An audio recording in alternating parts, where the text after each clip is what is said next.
করবো। আমরা সবাই মিলে জানেন যে আমার এমএলএ ল্যাবসে আমরা 3 মাস অন্তর কোনো না কোনো অনুষ্ঠানে আসি। আমার ল্যাবসের সমস্ত অনুষ্ঠান 100% ইউটিলাইজ করি এবং আমরা আমার অধিকার ছিল 5টা পঞ্চায়েতে 5টা অ্যাম্বুলেন্স, আজকে আমরা শেষ করলাম।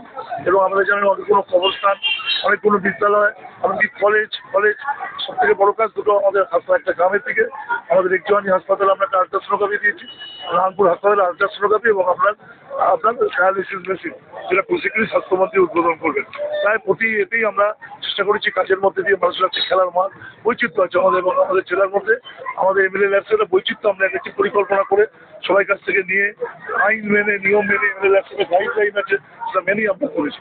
জেলা আরবান ডেভেলপমেন্ট থেকে আমরা কিছু টাকায়ন উন্নয়ন ইত্যাদি করেছি, পরপর হলো দেখলেন এছাড়া আমি একটু গতানুগতিক কাজ ছাড়া যেহেতু ক্লাব করা মানুষ, অন্যান্য কাজও আমরা ভেন্টিলেশন অ্যাম্বুলেন্স করেছি, দেখেছেন একটা টয় ট্রেন বাচ্চাদের জন্য চালু করেছি। নানা বৈচিত্র্যের মধ্যে দিয়ে আমরা থাকি।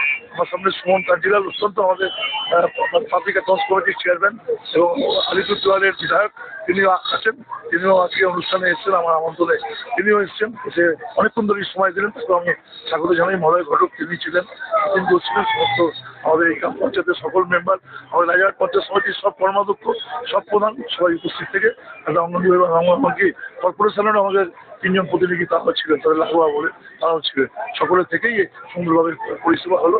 আমরা পঞ্চায়েতকে বলেছি পরিষেবা যেন মানুষের 100% গ্যারেন্টি থাকে। উদ্বোধন করা সহজ, কাজ চালিয়ে যাওয়াটা কঠিন। কারণ অ্যাম্বুলেন্স পরিষেবা মানে এটা একটা খুব অন্য মানে মুক্ত মন নিয়ে সেবাটাকে দিতে হবে, যাতে যে কর্মচারী কাজ করবেন, যে ড্রাইভার ভাই কাজ করবেন, তার আচার ব্যবহার সবসময় পায়, পঞ্চায়েতকে সবসময় এটা রাখবেন। আমি নিজেও পঞ্চায়েতের প্রধান ছিলাম অনেক বছর আগে, তখন 26 বছর বয়স।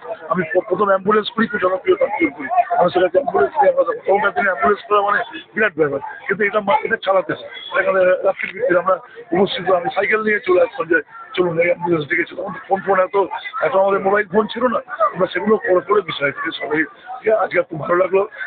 মলয়দার মতো মানুষ, সুমন কাঞ্জিলালের মতো তারা উপস্থিত থেকে আমরা এই আনুষ্ঠানিক